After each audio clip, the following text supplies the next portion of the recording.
Let's talk about exposure. This is how light and how dark your image is, and proper exposure does not happen by accident. So in this lesson, we're going to talk about the 3 points of exposure: shutter speed, aperture, and ISO. And we'll talk about them in that order because there's a reason why we go through them in that order. So let's start with shutter speed.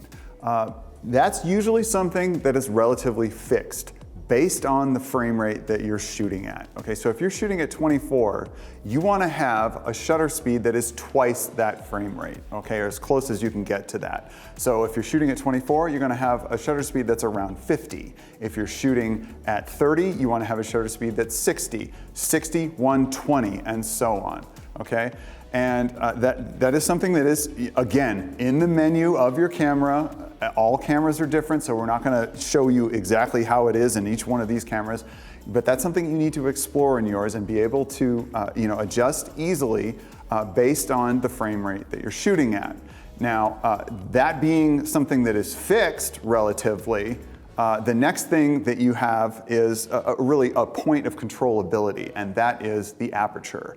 And that's how physically wide open the opening is in your lens that allows light to pass through. And this is lens specific. So the amount that a lens will open is based on the lens that you're getting. And sometimes you will look at lenses, you're pricing them, and you're wondering, why is that one so expensive and that one's so cheap? It's generally the amount of glass inside of the lens that allows it to open up and have a good image still. These blades right here, let me move this. This is the aperture blades of a lens. You can see as I kind of pull this mechanism here in the back, I've disassembled this, yours won't look like this. You can really start to see how that opens up. And this controls how much light is entering the camera. A good way to think of aperture is to think of it like your eye. We've all done this, we've shined a flashlight into our friend's eye. Well, what does the iris of their eye do? It shrinks down, right? Because there's so much light coming into their eye that it's backing off to control how much light is entering. But then you walk into a dark room, what does your eye do? Swells up, right? Because it's trying to grab as much available light as possible so it opens up. Aperture is identical. The wider open that aperture, the opening to the lens, the more light's going to be coming through. So in poor lighting conditions, you'd have a much larger opening. If you're outside in broad daylight, high noon, you don't need a lot of light entering the lens because there's so much available. You're going to shrink that opening down. And the way that aperture is expressed is quite often something that's a little bit confusing to people at first. It is expressed as a numerical value, and really, the smaller the number, okay, it's also referred to as f-stop, okay? The smaller the number, the larger the opening. Okay, so if you have a lens that goes down to say f2 or f1.4, 1.2, something like that, it's going to be able to open up very wide and let a lot of light in. And then as that opening gets smaller and smaller, the number goes higher and higher, f10, 12, 16, 22, okay? So smaller opening, higher number. Larger opening, smaller number. And the higher priced lenses usually have much lower numbers, okay? Usually when you get below f4 or so, you're starting to go up in lens price considerably. And the jump between f1.8 and 1.2 is thousands of dollars. Yeah, absolutely. So pay attention to that as you start to go. And the maximum f-stop on a lens is actually printed on the lens itself, right here on the front. I think you can see that. A lot of lenses will have this printed on the front where it gives the fraction here, and the second number right here says 2.8. That's the widest that will go. This lens here, this Canon, you see the same fraction there, 1.4. So take a look at your lenses and you can start to realize what the maximum opening is for that particular lens. And very often people refer to lenses that way. I have a 24 millimeter 1.2. Okay, and they're talking about the focal length of the lens and the maximum aperture. So the next thing that you have to be able to control the exposure of your image is something that's called ISO. And the ISO should be your last line of defense for proper exposure, because it is the only feature of the three that can negatively impact your image. Because all you're doing when you're increasing the ISO is you're sending more electrical current to your sensor to make it more sensitive to available light. So the higher your ISO, the more current you're sending to your sensor, the grainier your image will become. And so if you see really grainy images, usually shot at night, it's because they had to increase their ISO to a degree to where it was starting to create some noise in that image. But you shouldn't be afraid to use ISO, because if your shutter speed is fixed, your lens is open as wide as it will go, and it's still too dark, well, you're gonna have to increase that ISO.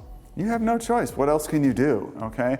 And if you have an image that's slightly grainy, you can do things in post to kind of make that artistic. You can throw some filters on there to kind of accentuate that and play into the story that you're telling using that. So don't be afraid to do that. ISO is also expressed in a numerical value.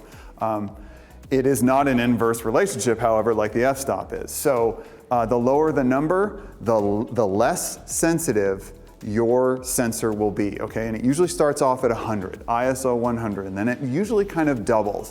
100, 200, 400, 800, 1600, 3200, and so on. And a lot of cameras will, in the specs, when you look at them, will talk about its maximum ISO being 25,000 something, or even up to 100,000 something. I have no idea why you would ever actually use that, and people will buy software to crack the firmware within the camera to be able to achieve higher ISOs and make that image just horribly grainy. So I'm not sure why you would do that. But as Alan said, the higher the number, the more sensitive the image is. So, if there's any type of irregularity in the image itself, it's going to be accentuated by that increased sensitivity. So you should have a healthy respect as you start to increase your ISO. And always keep an eye on it too. I've shot some things where I accidentally had the ISO way too high to start. So always make sure it's as low as possible.